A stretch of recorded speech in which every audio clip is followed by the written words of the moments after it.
videojuegos también, solo que yo me especialicé más en el área comercial, en el área de publishing, en el área de marketing y de relaciones públicas. Entonces, voy a compartir un poquito de qué se entiende como comercialización de videojuegos, qué es una estrategia directa al consumidor, y me pueden pues detener en cualquier momento de la presentación, aunque al final la idea después de la charla es tener una sesión de preguntas y respuestas, ¿verdad? Así que no sé si tienes algo más que agregar, Marco, antes de que iniciemos. No, me parece perfecto.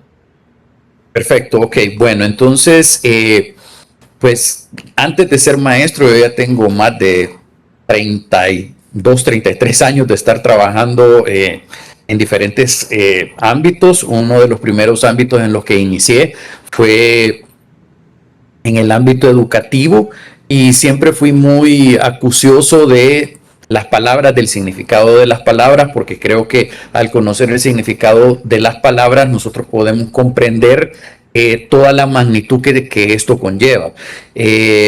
Por eso la primera pregunta que yo planteo acá es ¿qué significa comercialización? ¿Qué se puede entender por comercialización? Y aquí es donde quiero iniciar.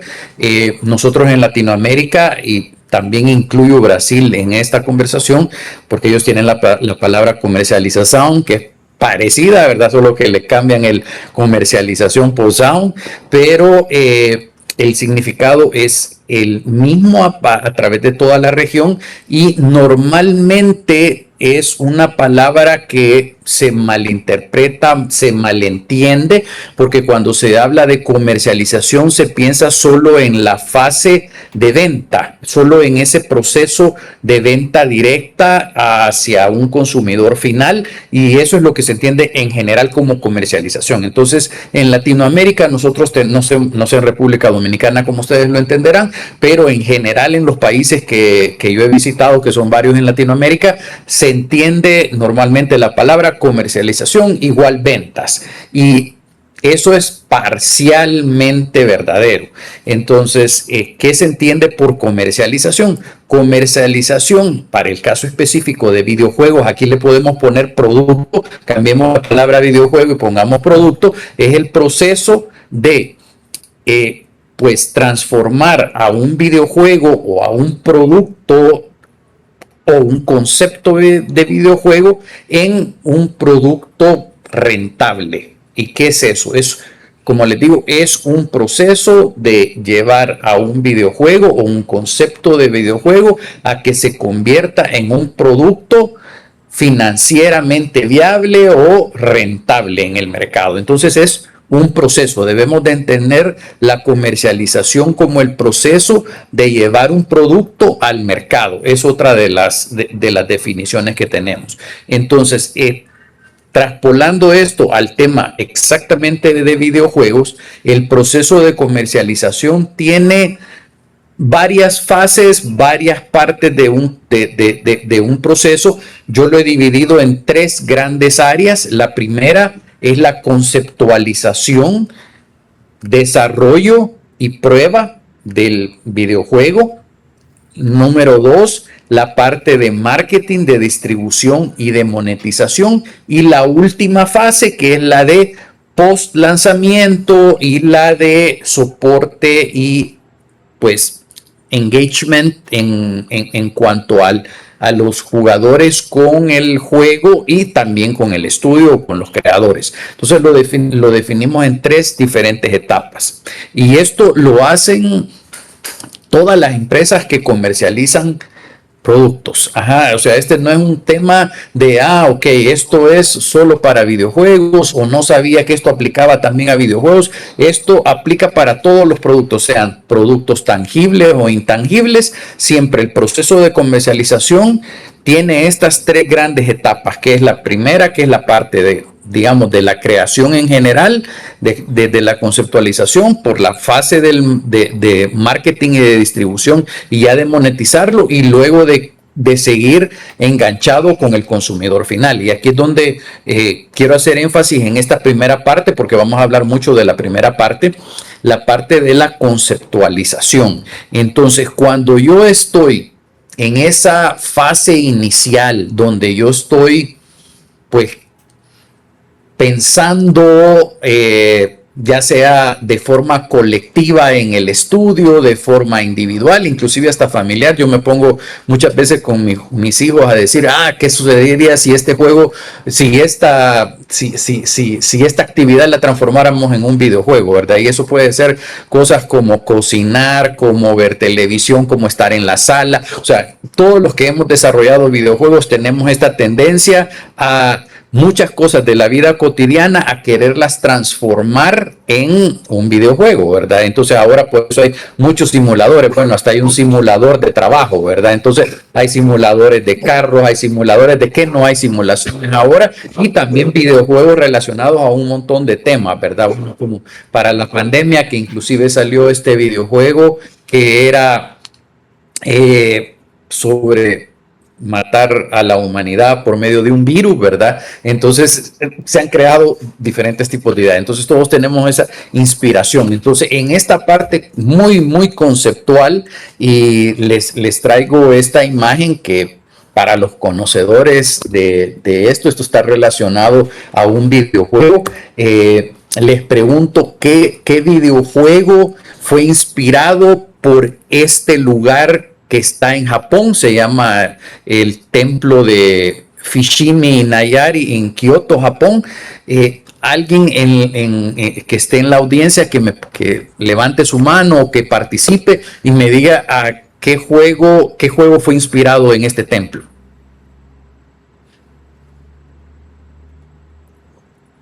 Lanzo la pregunta ahí, Marco. Vamos a ver, Rodolfo Pesotti está escribiendo. Ok, vamos a ver qué dice.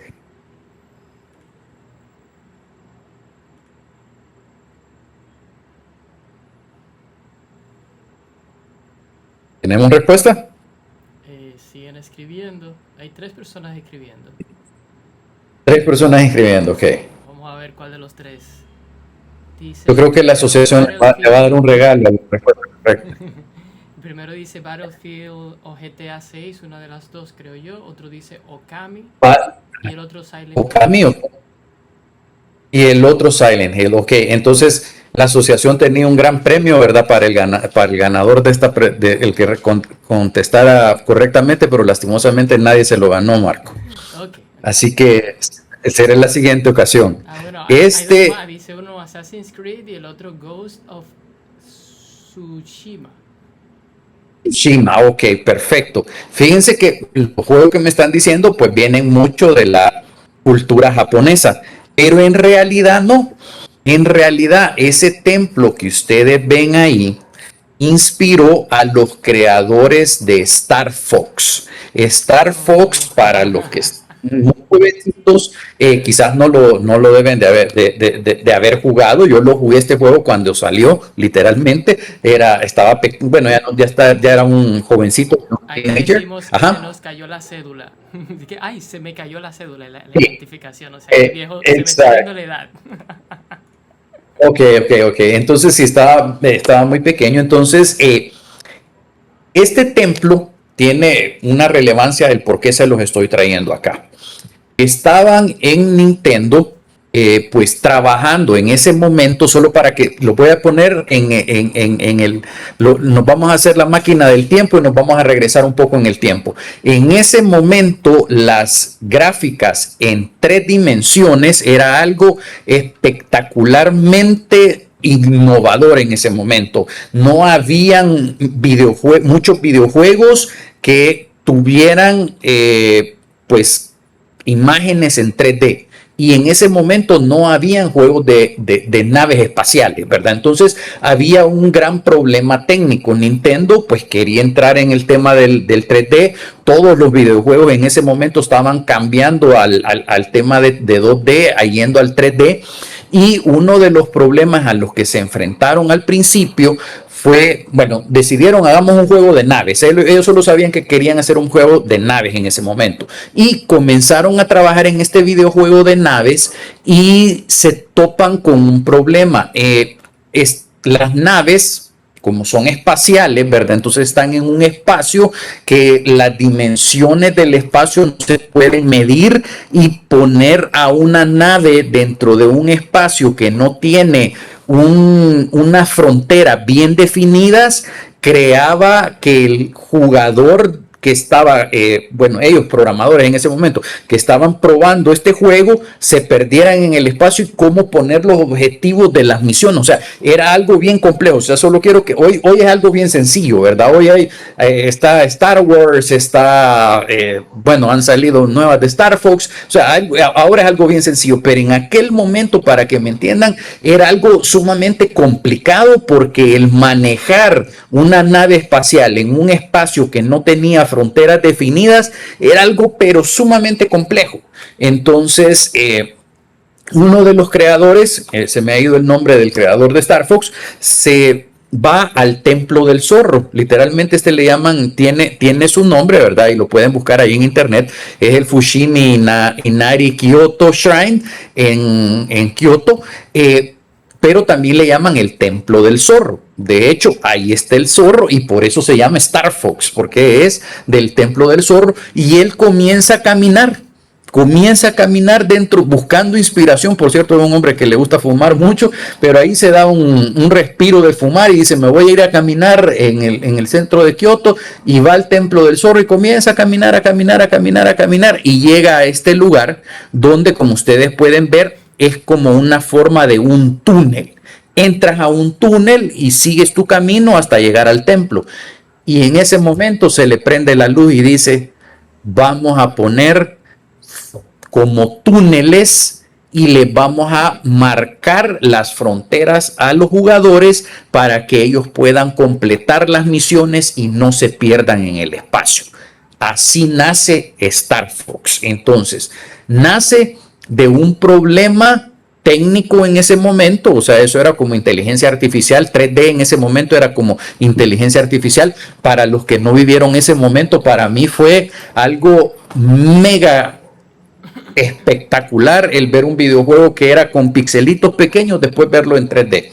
Entonces, lo que les quiero decir, que en esta parte de conceptualización es una parte muy importante cuando estoy desarrollando el juego, porque aquí es donde yo defino los grandes parámetros y los problemas técnicos que el juego pueda tener, y también defino el tema de qué tan divertido va a ser el juego. Entonces, en esta parte es una parte, yo diría, hasta cierto punto artística también. Hay mucho de el tema artístico acá, el tema de querer, pues, compartir con las demás personas lo que yo tengo internamente, y pues lo que se recomienda es hacer un research muy profundo y buscar inspiración, definir cuáles son los elementos básicos del juego, hacer muchas iteraciones y refinar las ideas, considerar, y esto es aquí donde un punto muy importante, considerar la audiencia para este juego, quién va a jugar el juego, buscar retroalimentación de otras personas y visualizar cómo ustedes ven el juego. Entonces, este momento es un momento muy importante. De hecho, yo siempre digo, en esta fase muy importante es hablar con todas las personas posibles que tenemos a nuestro alrededor y compartirles esta idea loca que tenemos de hacer de un videojuego, ¿verdad? Entonces, por muy loca que suene la idea, es el momento de compartirlo y que nos den retroalimentación. De hecho, mi esposa ahorita acaba de salir a pasear al perrito, que creo que lo escucharon hace un momento.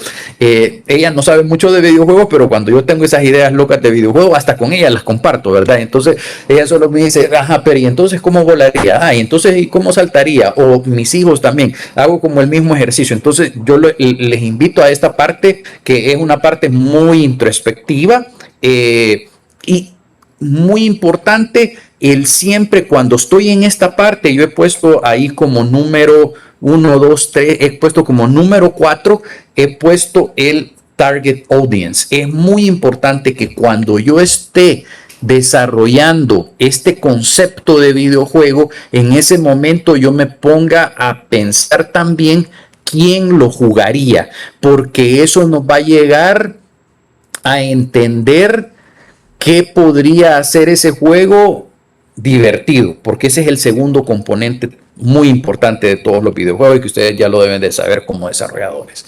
Entonces, les quiero plantear este proceso y que inicia, como les digo, con la conceptualización del videojuego, digamos la parte más artística, más introspectiva, pero siempre la tengo que combinar con la parte comercial. ¿Se recuerdan que les dije? La primera parte del proceso de comercialización inicia con la conceptualización del videojuego. O sea, tenemos que borrarnos de nuestra mente de que comercialización significa igual ventas. No es así. O sea, ventas es una parte de todo el proceso, pero el proceso comercial ya inició. O sea, desde esta parte que ustedes están en la parte de la conceptualización, dentro de todos esos puntos donde ustedes ya están considerando cuál es el target audience que va a jugar este juego, cuál es la audiencia, quién es el jugador que lo va a jugar, desde ahí en ese momento ya entra la parte de la comercialización. Yo siempre digo, bueno, una pregunta que nos debemos de hacer en esta parte de conceptualización es, ¿quién va a jugar el juego? Pero cuando entramos en la parte ya de conceptualización, ya como un producto comercial, yo tengo que preguntarme quién va a comprar este juego. Esa es una de las cosas que yo quiero venir a cambiar ahorita, la conceptualización en general que ustedes tienen del desarrollo de videojuegos y que lo vean con una diferente lupa, porque yo siempre que llego con desarrolladores de juegos a estudios, a hacer consultoría y etcétera del tema comercial, siempre hacemos como un cambio de lupa y les digo yo, todo lo que yo les diga, les va a hacer sentido o no les va a hacer sentido, porque realmente la lupa y la perspectiva de la que yo veo la producción de juegos es muy diferente a la que tiene un desarrollador, digamos programador, o a un artista. Son dos lupas completamente diferentes, pero que están íntimamente relacionadas. Entonces, cuando estamos en esta parte de conceptualización, yo la amplío a primero la conceptualización, que es la parte inicial, luego ya la parte de desarrollo, o sea, de programación, de creación de artes digitales para incluir dentro del juego, y a la parte de pruebas, pero con un lente diferente. ¿Cuál es el lente diferente? Es que yo en mi mente, en esta parte, cuando yo ya entro y hablo con cualquier desarrollador y me dice, ok, Alessandro, el concepto de mi videojuego es este. Y aquí está 1, 2, 3, 4. Estas son las mecánicas que yo pienso que va a tener el juego. Yo creo que este juego va a ser divertido por esto. Y ahí hay un pequeño prototipo y ya uno comienza a jugar ese pequeño prototipo. Ustedes han pasado por esa etapa. Lo que les quiero decir ahora es ponernos otros lentes, ponernos otra lupa y verlo ya no solo como un juego, sino como producto. Entonces aquí es donde entra el tema videojuego, producto. Entonces, si lo vemos con una lupa de juego o de producción, la primera va a ser, la primera pregunta importante que yo me tengo que hacer en esta fase inicial es ¿quién va a jugar el juego? ¿Verdad? Esa es la primera pregunta. ¿Quién va a jugar el juego? Ya entendiéndolo como producto, yo tengo que definir a quién le voy a vender este juego. Eso es básico. Cuando yo estoy creando cualquier producto, ya sea intangible o tangible, en este caso un videojuego es un producto intangible, quiere decir que no lo voy a tocar, que no es material, se vende, no voy a decir exactamente igual, pero sí tiene muchas características de la forma en la que lo voy a vender a un producto físico. Hay muchas, ustedes no me van a creer cuántas similitudes hay en ambos tipos de venta. Entonces yo en esta parte, que esta es una parte puramente comercial, y ojo que aquí ni siquiera, o sea, aquí quizás solo tenemos un pequeño prototipo sin arte. En esa etapa ustedes tienen que ya estarse preguntando, ok, ¿quién va a comprar este juego? Luego tienen que hacerse otra pregunta. Y estas son algunas de las preguntas. Aquí no les estoy planteando todo. Yo tengo como 20, 30 preguntas que se deben de hacer. Entonces, aquí solo he puesto como preguntas encaminadas a la conversación. Pero otra pregunta importante es, ¿por cuánto lo voy a vender? O sea, eso ya me está poniendo mi juego en un cierto punto dentro del mercado. Yo tengo que decir, ok, este juego que estoy haciendo, me lo va a comprar este tipo de jugador. Este tipo de jugador puede ser casual, puede ser una persona un poco más hardcore, puede ser alguien midcore, es una persona que le gustan juegos de puzzle, o es una persona que le gustan juegos de disparo, etcétera. Entonces tengo que saber a quién le voy a vender. Luego tengo que saber, ok, por cuánto se lo voy a vender. Tengo que irme al mercado, y por eso es que estoy poniendo esta pregunta principalmente. Tengo que irme al mercado y ver qué el mercado tiene, porque no me lo van a creer. Este año yo he tenido aproximadamente 650 reuniones en todo el año. Se pueden imaginar la cantidad de videojuegos que yo he visto este año. No han sido menos de 550 juegos. Quizás me estoy diciendo que son pocos, porque estoy seguro que he visto más. Y al ver todos los videojuegos, una de las conversaciones, dentro de las conversaciones con los desarrolladores, hay un tema que a mí hasta cierto punto, yo que estoy en el área comercial, me pone triste, porque lo mismo me sucedió a mí hace 15, 16 años que yo no lo veía. Es la parte de conocer qué es lo que el mercado ofrece, qué hay allá afuera en el mercado parecido a mi idea. Me encuentro con muchos desarrolladores dándome el mismo pitch que otros 3.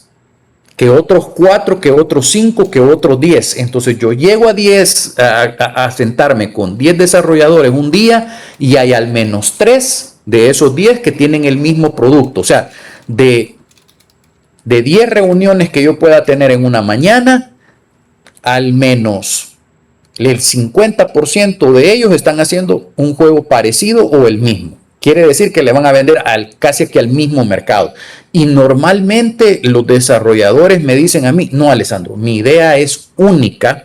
Y yo bromeo que les digo, agárrame la cerveza un momentito y te voy a mostrar que no es tan único tu juego. Y yo le saco un listado de 5, 10 juegos. Entonces, muchas veces me sorprendo a mí mismo de ver desarrolladores que me dicen, ups, creo que se me fue aquí. Se me movió la presentación, ¿verdad? Sí, ok. Entonces, que me dicen, Alessandro, mi juego es único. Y yo les digo, no, pero aquí hay un listado de al menos 10 videojuegos parecidos a tu idea. Y hasta en ese momento ellos caen en, no sabía que habían tantos juegos parecidos al mío. Y es algo muy sencillo. No han hecho su tarea. Yo les digo, vayan y hagan su tarea, vayan al mercado. O sea, si estoy haciendo un juego de disparos, vayan a buscar todos los juegos de disparos que sean parecidos al suyo. Si están haciendo un juego de plataforma, vayan a buscar juegos de plataforma. Por ejemplo, hoy tenemos herramientas como ChatGPT, Grok, Gemini, etcétera.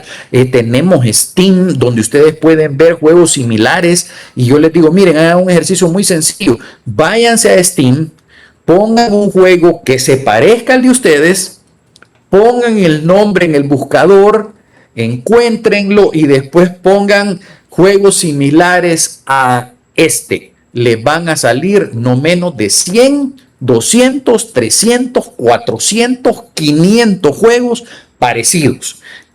Ustedes me van a decir, Alessandro, yo revisé los primeros 60 juegos y no son como el mío. Sí tiene algunas características, pero no todas. Entonces yo siempre les digo, ok, hagan este ejercicio, agarren todo ese bloque de juegos, copien ese link, váyanse a Grok, váyanse a Gemini, váyanse a ChatGPT, el que les guste más, y díganle, ok, seleccioname los 100 videojuegos que tengan características parecidas a este videojuego, que es el que ustedes están desarrollando, y comienzan a hacer su labor de encontrar juegos que estén parecidos. Ahí ustedes van a ver dónde se están colocando en el mercado, qué precios hay en el mercado, por cuánto se está vendiendo ese juego, cuántos reviews tiene ese juego. O sea, todo eso ¿qué hace una persona como yo en un estudio?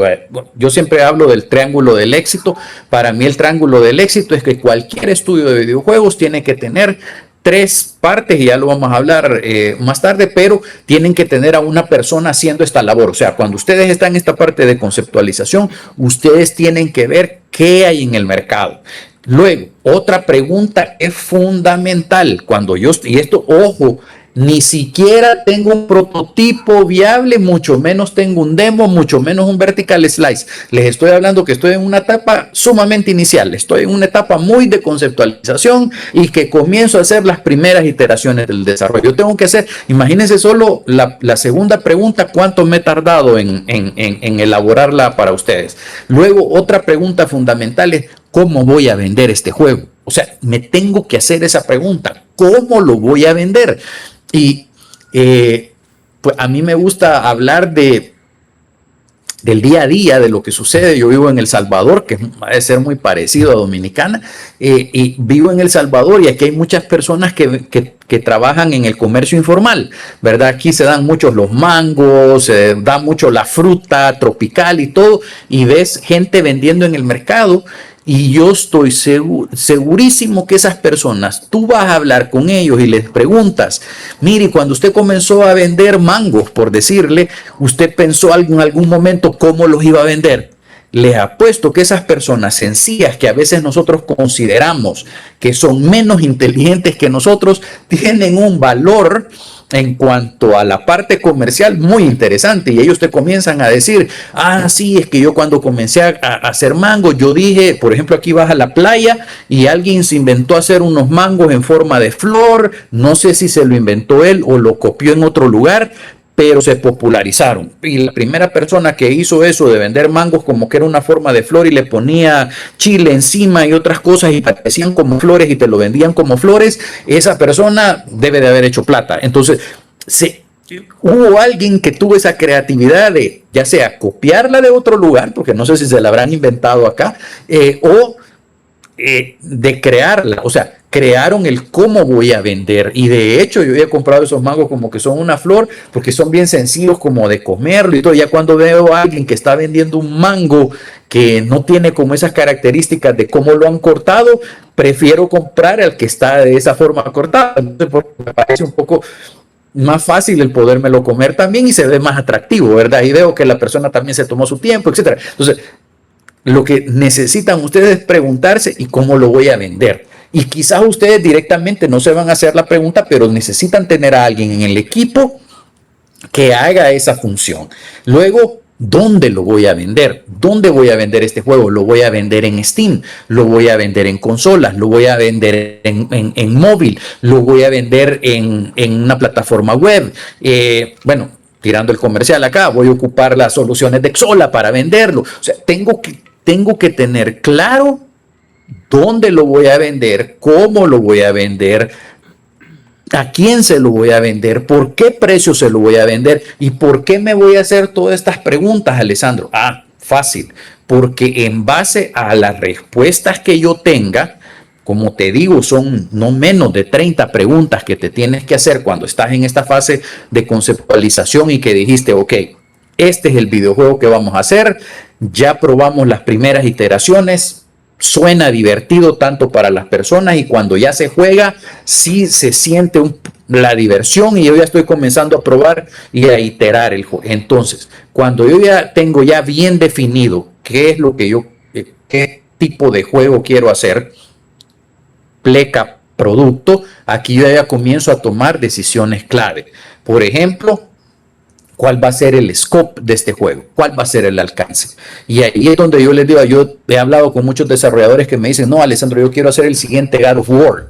O me dicen, bueno, que eso es bastante súper inspiracional, porque yo no me atrevería en ningún momento a decir voy a hacer un God of War o algo parecido a un God of War, porque eso es de otra liga, es realmente hablar de otra liga. O sea, para eso requerís millones de dólares, aunque ocupes inteligencia artificial. Pero digamos que yo no quiero hacer el siguiente God of War pero me he inspirado en Resident Evil. Entonces yo digo, yo estoy haciendo un juego inspirado en Resident Evil. Eso lo he oído mucho, no lo van a creer. Y que mis principales inspiraciones son Ghost of Tsushima, que lo mencionaron ahí, Wukong, God of War, y etcétera. Y eso es lo que yo quiero poner en estos juegos indie. Yo les digo, esa idea está bastante desconceptualizada en el tema de scope. ¿Por qué? Porque un desarrollador independiente, como nosotros estamos, que hay diferentes independientes, hay de independientes bien pequeñitos como independientes ya de mediana capacidad. Normalmente los más exitosos desarrollos que hay toman un poquito de estos grandes juegos, pero en realidad es un concepto completamente diferente el que nosotros vamos a hacer. O sea, bien difícil, y aquí algo que quiero que me entiendan es que, por ejemplo, si ustedes me dicen, yo voy a hacer un juego de horror a los Resident Evil, solo pónganse a pensar que cuando ustedes están diciendo eso, ustedes están diciendo, voy a ir a competir con uno de los reyes del mercado con mi desarrollo independiente, ¿ok? Y puede ser que uno diga, si yo tengo algo como Resident Evil, ¿ok? No les digo que no, pero para ahí yo voy a tener que entrar a competir. ¿Quién va a comprar ese tipo de juego? ¿Por cuánto lo va a vender? ¿Dónde lo vende? ¿Qué tipo de promociones hacen? ¿Qué marketing? Voy a tener la capacidad de la segunda fase, que es la fase de marketing y de promoción de mi juego para ir a competir con Resident Evil. Creo que no. Entonces ahí es donde yo tengo que caer en el entendimiento de que yo no tengo que comparar mi producto o videojuego, como lo querramos llamar en la conversación, no tengo que posicionarlo frente a un líder del mercado como un Resident Evil. Tengo que bajar un poquito el scope y hacer un scope que sea un poquito más adaptado a la realidad que yo tenga. Luego, pues el scope, para mí eso es algo fundamental, ¿verdad? Como les digo, en una etapa muy inicial o de juegos indie, tener un scope demasiado largo también crea demasiado problema porque son temas de financiamiento que aquí está incluido. Entonces, otras decisiones clave que voy a tener es qué tipo de plataforma voy a utilizar. Me voy a ir por PC, me voy a ir por móvil, voy a hacerlo híbrido, voy a ocupar en la nube. Tengo que tomar esas decisiones. Luego, ¿qué tecnología voy a utilizar? Yo no soy un experto en la tecnología, pero yo sé que hay Unreal, que hay Unity, que hay Godot, que hay Cocos, que hay C#, etcétera, de cosas de tecnología que yo poco las entiendo porque no es mi área específica en videojuegos, pero voy a tomar decisiones clave tecnológicamente hablando. Entonces tengo que, de hecho hay muchos desarrolladores que están en contra del uso de la inteligencia artificial y yo les digo, miren, no se cierren tanto a eso porque puede ser que lleguen a algo bastante interesante donde la inteligencia artificial les ayude a potencializar lo que están haciendo. Entonces no se cierren en eso, pero también cuando yo estoy conceptualizando mi juego y comenzándolo a desarrollar, pues yo tengo que tener en consideración esta parte de qué tecnología voy a utilizar. Esto obviamente me va a impactar en temas de presupuesto y de financiamiento. Por ejemplo, el tema de presupuestos es muy importante porque eso va a ir amarrado a todo lo anterior. O sea, si yo quiero hacer un God of War, yo tengo que ir a pedir quizás 20, 30, 40 millones de dólares, pero ¿tendré la capacidad de gestionar 20 o 30 millones de dólares? Para eso no hay límites. Yo conozco publishers e inversionistas que no te invierten en un proyecto menos de 5 millones a 2 millones de dólares. Pero, ¿cómo voy a gestionar esos 5 millones de dólares con el proyecto que estoy desarrollando? Esa sería la pregunta y eso en esta parte comercial. Imagínense toda la perspectiva que les estoy dando. Yo aquí quizás tenemos un prototipo del juego. Luego, la parte importante, la parte de publicación, cómo voy a publicarlo, o sea, cómo voy a ir a venderlo el juego, cómo lo voy a distribuir, ¿verdad? Hoy básicamente la distribución es más digital que antes. Antes había un híbrido bastante importante entre lo digital y lo material, pero hoy digamos ya son más tendencias digitales, pero en qué canal lo voy a distribuir, cómo lo voy a distribuir, en qué región lo voy a localizar, no lo voy a localizar, etcétera, etcétera de cosas. Entonces entramos a la parte de development y de testing. En esta parte de development y testing, nosotros en el área comercial, y yo específicamente en el área comercial, yo aquí no comienzo a buscar bugs en el juego. Digamos, aquí ya tengo el primer prototipo viable para que las personas lo puedan jugar. Ya estoy en esa parte con el prototipo, lo estoy comenzando a mostrar en eventos, tengo personas jugando y ya estoy en esta parte de desarrollo y de pruebas. Lo que yo voy a probar en este momento del juego no va a ser si el juego tiene bugs, si el juego tiene glitches, si las animaciones están bien. No, yo de la parte comercial lo que voy a ir es a escuchar la retroalimentación del consumidor. Oigan, no del jugador, del consumidor, del que me va a comprar el juego o que no me lo va a comprar. Por ejemplo, yo siempre cuento esta historia con el último videojuego que hicimos. Tuve la gran fortuna de estar en el último E3 en Los Ángeles. Estábamos con había un proyecto en Los Ángeles muy interesante que se llamaba Indicate, no sé quiénes lo conocerán de acá, pero era una organización que le ayudaba a desarrolladores independientes de videojuegos. Nosotros teníamos buena relación con ellos y nos invitaron a participar del E3 en un booth grande que tenían con diferentes juegos, y nosotros éramos el único juego latinoamericano de ahí de El Salvador que, bueno, en Los Ángeles lo conocen bastante El Salvador, pero éramos muy pocos, o sea, básicamente yo era el único latino ahí en el evento con ellos. Y yo siempre planteo esto: cuando yo estaba presentando el juego, yo a las personas les hacía un set de preguntas. Yo les decía, ¿qué te pareció el juego? Y me decían, está muy bonito. Ok, ¿te gustó? Ok, dime cosas que no te gustaron del juego. Entonces ya me decían, no me gustó esto, no me gustó lo otro, o a veces me daban un feedback sumamente positivo y me decían, no, me gustó todo del juego. Entonces saltaba yo a la fase número 2 de la prueba, ¿verdad? De hacer esta prueba de mercado. Entonces yo les decía, ok, y si yo te vendiera el juego, ¿lo comprarías? ¿Comprarías el juego? Muchas personas me decían, sí, lo compraría. Ok, ¿cuánto pagarías por el juego? Ya me decían $10, $15, $20, etcétera. Y yo iba un poco más adelante, estaba ocupando en ese momento Exola, y para eso les quiero mencionar Exola. No, aparte no es comercial, sino que es de la vida real, es caso de la vida real. Entonces, yo tenía la tienda con Exola, no con Steam, porque con Steam es muy complicado. O sea, sí lo teníamos en Steam, pero para los eventos la tienda que ocupábamos era la de Exola. Entonces ocupábamos la tienda que era la tienda del juego, de thelastfriend.net. La pueden ir a buscar ahí, todavía la tenemos, la página web. Entonces entrabas a thelastfriend.net y desde ahí podías comprar directamente el juego. Entonces yo lo que hacía era que les decía, pero el juego lo puedes comprar ahorita. Ya está disponible, me decían. Está en Steam. Cuando llegue a mi casa, me decían, lo voy a comprar, por decirte. Pero yo sé que las personas cuando llegan a su casa se le olvidó el juego indie que vieron en el evento. Yo les decía, no, lo podés comprar directamente desde nuestro sitio web oficial.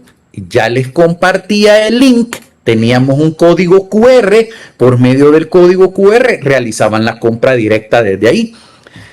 Claro, de 10 personas que yo les decía que el juego estaba listo para comprarlo, no me lo compraban las 10, me lo compraban 2 o 3. Entonces, lo que les quiero decir es que, por ejemplo, en esta fase es donde yo tengo que comenzar a validar el producto dentro del mercado. Y en ese momento lo estábamos vendiendo que solo teníamos el demo, o sea, les vendíamos la llave de preorden, no era el juego completo, pero hay una gran brecha entre la persona que juega el juego y la persona que realmente lo compra. Hay una gran brecha, y es una brecha que viene por la parte comercial, o sea, viene desde esta conceptualización, porque cuando yo te presento algo que realmente resuena contigo, tú lo vas a pagar. Y eso yo les puedo mencionar muchas cosas.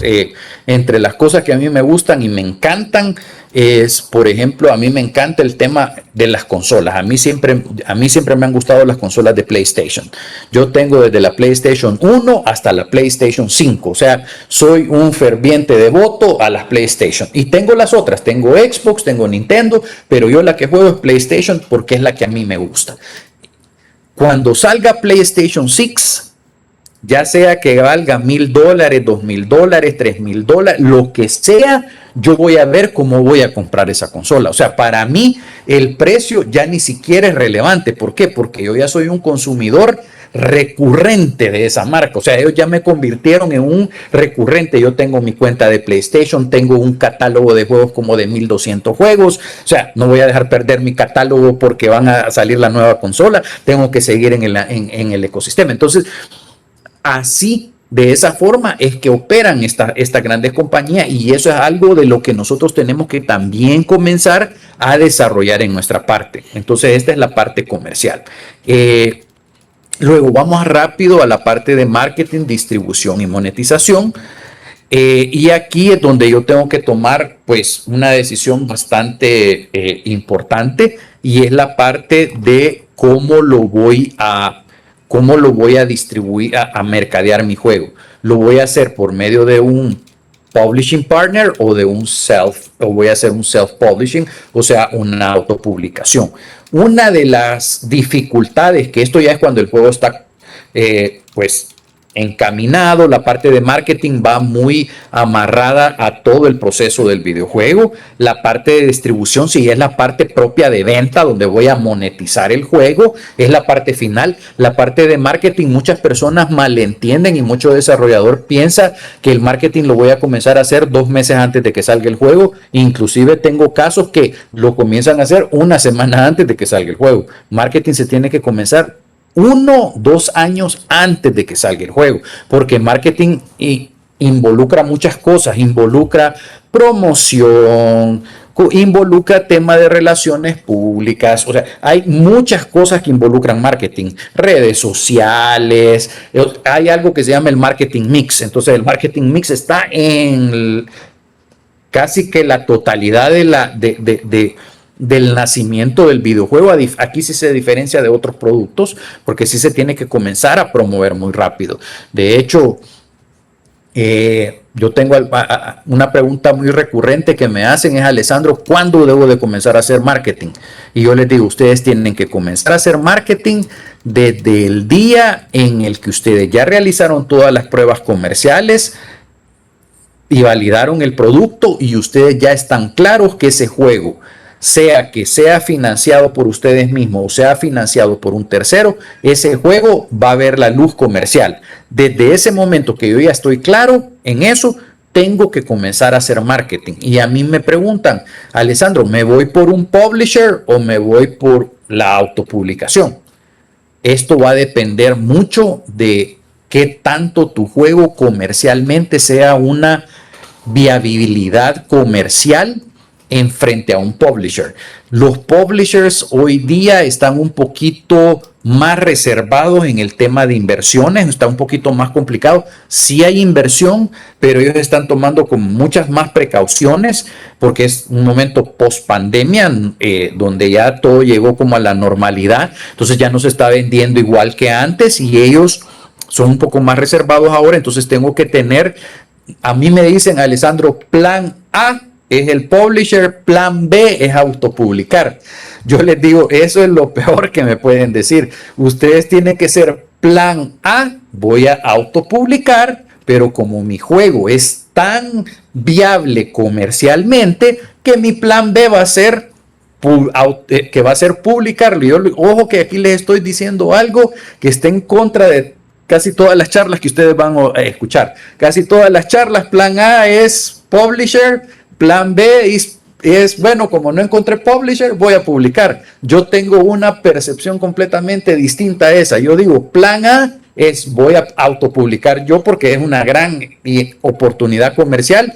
Plan B, pues si me sale un buen publisher, voy a publicar con él. De hecho, una de las grandes validaciones que ustedes pueden hacer para su videojuego, yo lo hice con mi último juego, es cuando ustedes vayan a un evento grande, si ningún publisher les manda un correo electrónico pidiéndoles hablar con ustedes para ver el juego, muy probablemente su juego no está muy viable comercialmente. Ojo que les dejo con ese pequeño tip ahí. Entonces, pero tengo que tomar la decisión acá, voy a publicar con un partner, voy a hacer autopublicación, ¿cómo va a ser esto? Entonces, acá yo digo, depende. Si yo voy a irme vía publicación como plan A, como ya les dije, yo personalmente, el publicarme con un tercero es plan B, ¿verdad? Eso es para mí, es mi plan B, y el plan A es crear un buen producto comercial, porque cualquier producto viable comercial, cualquier publisher lo va a querer, porque es una oportunidad comercial. Ustedes tienen que pensar que es una oportunidad comercial que están presentando. Entonces me voy a ir por un publishing partner, tengo que ver estas cosas, cuál es el track record, cuál es el atienden, cómo se alinean con lo que yo estoy desarrollando. Tienen que hacerse muchas preguntas. ¿Y cómo lo puedo identificar esto? Pidan el contrato de publicación. Vayan donde el publisher y díganle, quiero ver el contrato de publicación que ustedes tienen, y ustedes lo comienzan a leer, y a leer la letra pequeña. Ahí es donde en los detalles está qué tanto control creativo voy a tener, qué plataformas de distribución van a tener. Aquí es importante que ustedes tengan a un asesor legal y comercial a la mano que les pueda guiar un poco en este tema, porque ustedes son desarrolladores y el desarrollador tiene que desarrollar el juego, pero también hay una parte comercial que la deben de entender. ¿Cómo puedo, saber si el publisher es bueno o es malo? Caso de la vida real, por ejemplo, yo tuve un publisher que nos decía a nosotros, ustedes los términos que nosotros les damos son términos perpetuos. Había literalmente derechos perpetuos sobre la propiedad intelectual. Entonces, no eran dueños de la propiedad intelectual, pero los derechos de publicación eran perpetuos. Entonces, era lo mismo. Yo estudié Derecho, entonces eso me ayudó un poquito más en ese tema. Localización, nos decían, les vamos a dar localización en todos estos idiomas, pero ustedes nos van a mandar las traducciones. Vamos a hacer adquisición de usuarios, pero ustedes van a pagar con las ventas del juego por la adquisición de usuarios. Vamos a hacer campañas de marketing, pero lo vamos a deducir de las ganancias del videojuego. Entonces yo a este publisher en específico yo le pregunté, y entonces ustedes como publisher, ¿qué es lo que van a hacer por nosotros? Porque veo que todo lo vamos a pagar nosotros. Entonces todas esas cosas son muy importantes conocerlas y saberlas. Voy a correr un poquito y me voy a detener acá. Cuando voy a autopublicar mi juego, y quizás con esto voy a cerrar porque ya veo que estamos sobre la hora. Cuando yo voy a autopublicar mi videojuego, que para mí, como les digo, debe ser su plan A, porque lo que ustedes tienen seguro es que no tienen publisher. Eso es lo que van a tener seguro desde que comiencen el juego hasta que lo saquen. La seguridad es que no van a tener publisher.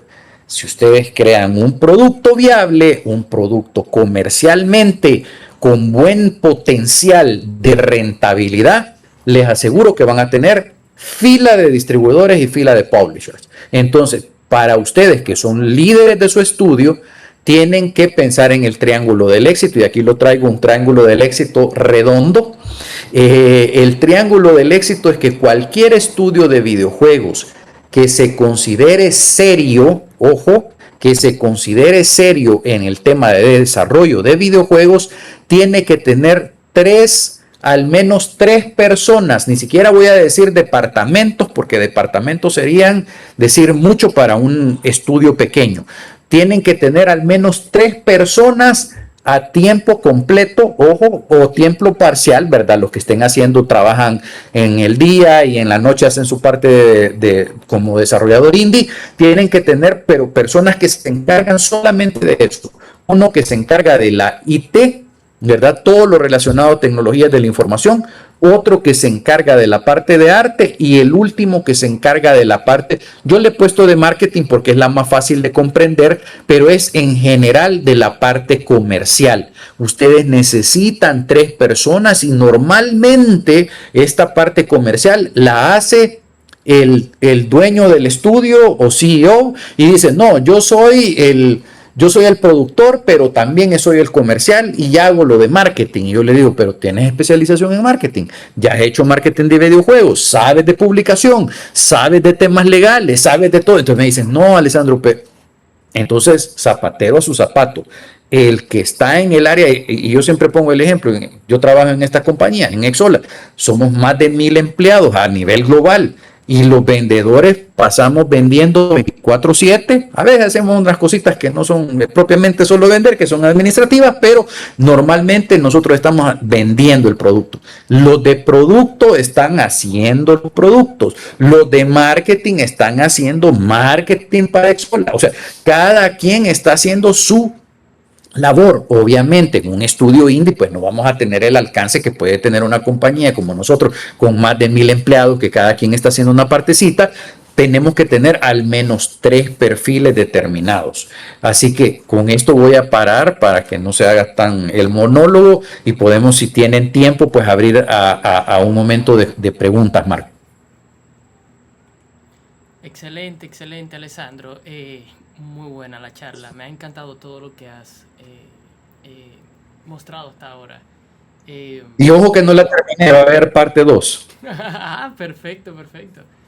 Entonces, bien, abrimos el micrófono, digamos, para quien tenga preguntas la pueda hacer. Pueden también levantar la mano y se les puede dar acceso al escenario para que hagan su pregunta. Pásame.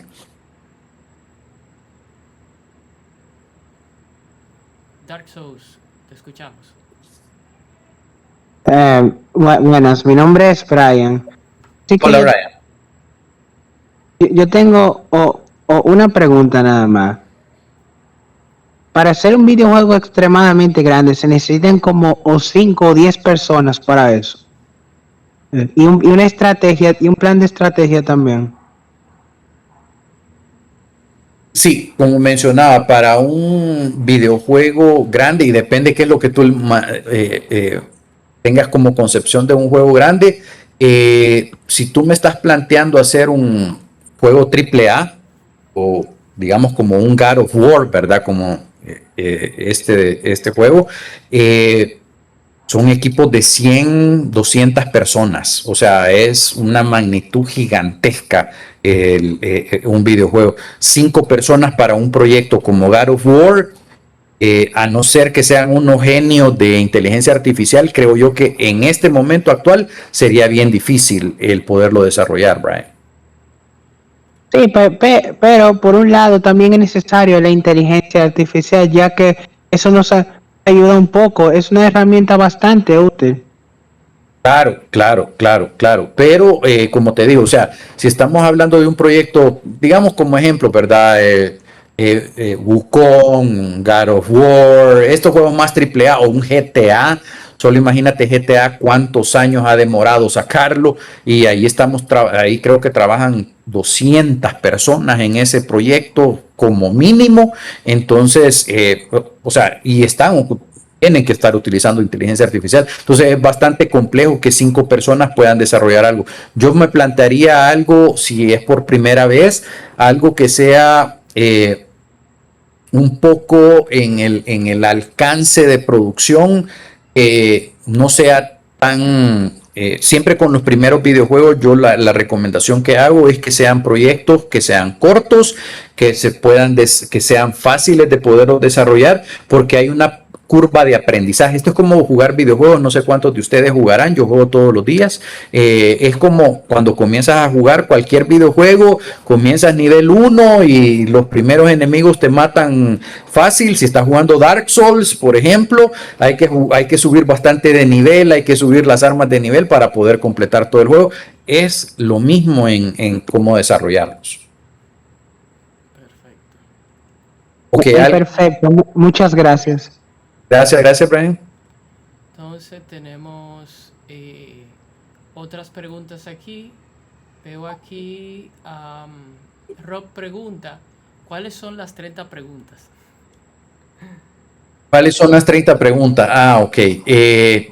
Hay muchas preguntas más que tenemos que hacer, como les decía, cuál va a ser la estrategia de redes sociales, cuál va a ser el scope del juego. O sea, hay muchas preguntas que eso tendríamos que sentarnos juntos en un proyecto para yo poderles decir exactamente cada una, o podemos hacer alguna sesión en algún momento, Marcos, de las 30 preguntas. Ok, excelente. Pueden ser más. Excelente, excelente. Entonces hay una siguiente pregunta que creo que se conecta con esta, ¿verdad? Y es Rodolfo Pesotti pregunta, ¿estás disponible para ofrecer asesoría independiente de Xsolla? En caso afirmativo, ¿en qué capacidad trabajas y tienes un tarifario? Sí, solo que mi tiempo es bastante limitado. Para los que quieran conectarse conmigo, les voy a compartir mi LinkedIn. Lo voy a poner acá en el chat, Marco. Sí, sí. Deme un segundo.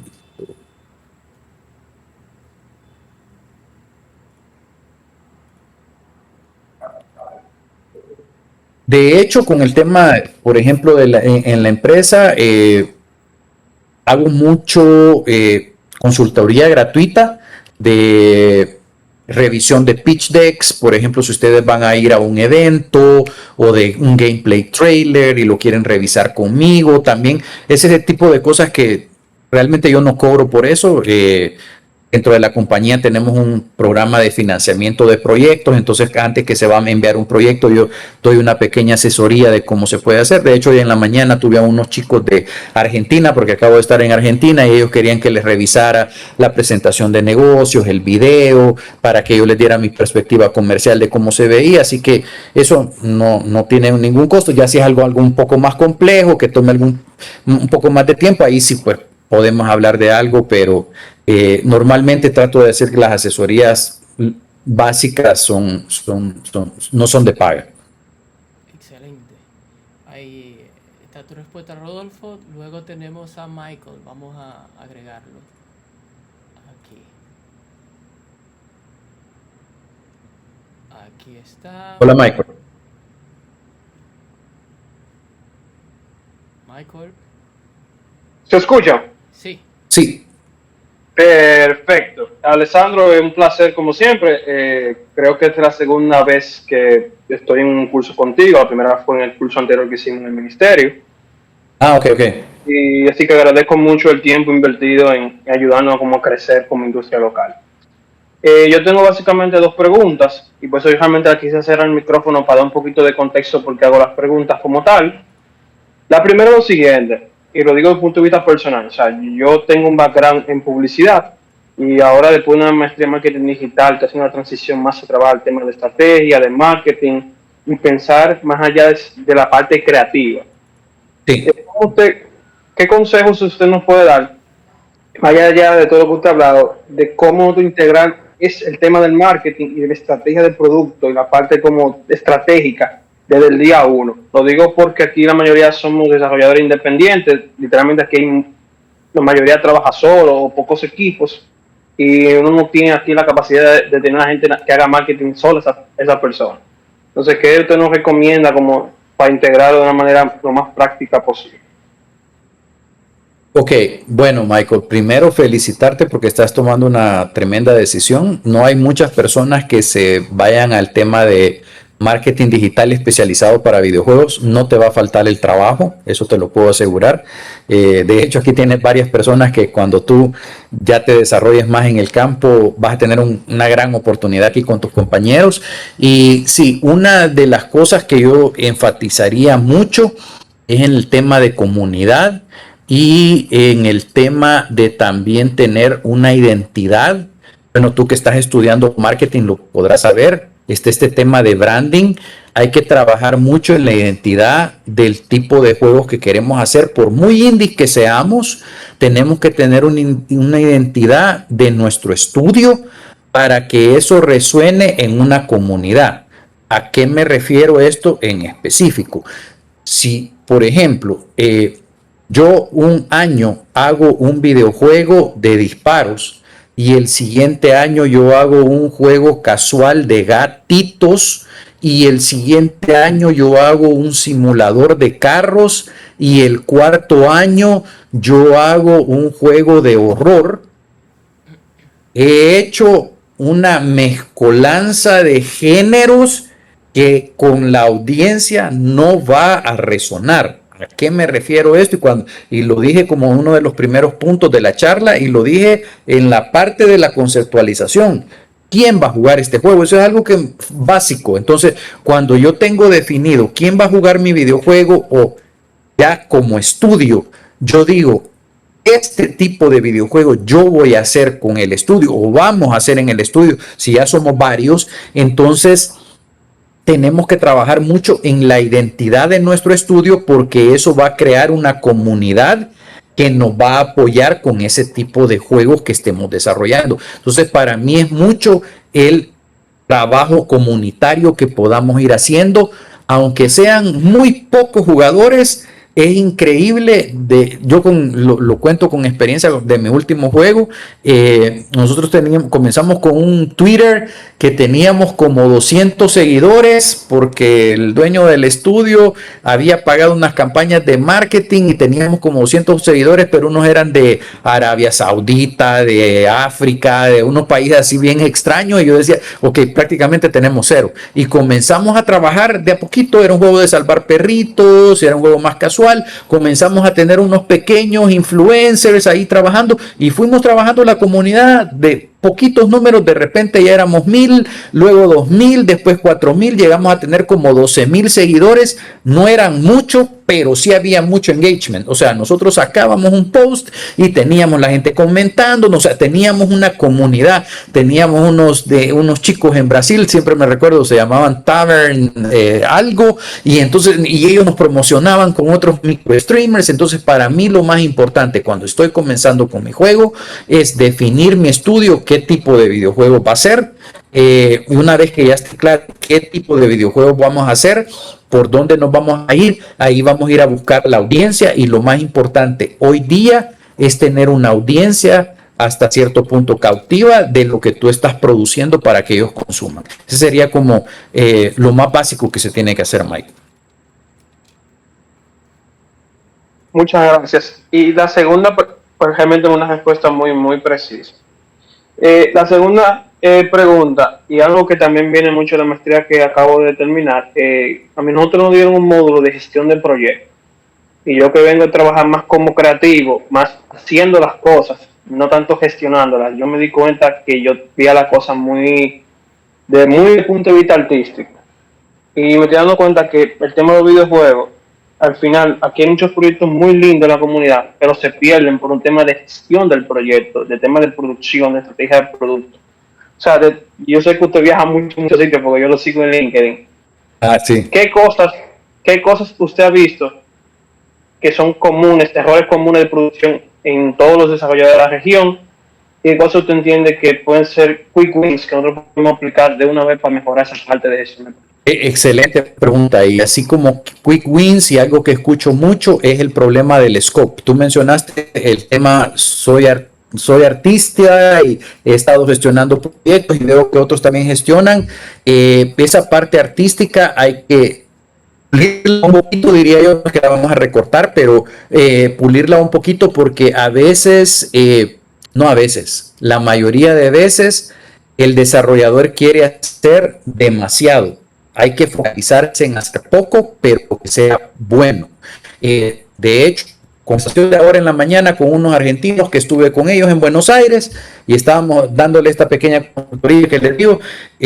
Me estaban diciendo, no, Alessandro, es que nosotros queremos hacer un modo para los jugadores que juegan cooperativo, pero que juegan con los hijos. Queremos hacer uno para los hardcore gamers y queremos hacer otro modo para los que juegan con las novias. Y entonces le digo yo, miren, están queriendo hacer demasiado. Hagan un modo y háganlo bien. Y apúntenle a esa, y vuelvo a la audiencia, apúntenle a esa audiencia, ya sea papás con niños, ya sea jóvenes con sus novias, o ya sea hardcore gamer, apúntenle a una y try to nail it, como dicen en inglés, y traten de darle al clavo a ese modo de juego. Ya que ustedes tengan ese modo de juego, desde ahí elaboren su primer demo. Me dicen, nunca habíamos pensado en eso porque nosotros lo que queríamos era ponerle más modos de juego porque pensábamos que iba a ser más divertido. Y les digo, no, yo no sé si esto lo habrá dicho Leonardo da Vinci o no, pero hay una expresión que dice, simplicity is the ultimate sophistication. La simplicidad es la más grande sofisticación. Yo siempre hablo de los celulares, es una de las cosas más sencillas que hay de utilizar. Y es altamente sofisticado, o sea, tenemos una mini computadora ahí. Así que yo sería apuntarle a lo simple, a lo sencillo, y eso te va a generar un nivel alto de sofisticación. Perfecto. Perfecto. Muchas gracias, de la sorpresa mucho. Bueno, gracias, Michael. Bueno, entonces vamos cerrando por ahí, chicos. Sé que hay varias preguntas ahí todavía pendientes, pero esta no va a ser la última conversación. Estoy abierto con Marcos a una siguiente invitación y ver qué podemos hacer en una siguiente, si ustedes me invitan nuevamente en una nueva conversación. Y como les dije, ahí les compartí mi LinkedIn para que nos podamos poner en contacto y poder conversar un poquito más. Perfecto. Alessandro, de nuevo muchísimas gracias y quedamos al pendiente, o sea, queremos volver a invitarte. Esta charla fue excelente y entiendo que a nosotros nos está aportando mucho valor. De nuevo, o sea, nos encantó. Entonces, esperamos volver a verte por aquí. De verdad, muchísimas gracias por haber aceptado la invitación y nada. Gracias por la invitación y bueno, espero que nos veamos en algún evento por ahí también. Perfecto. Nuevamente. Perfecto. Bueno, pues cuídate y seguimos en contacto. Bye bye. Cuídense, chicos. Bye.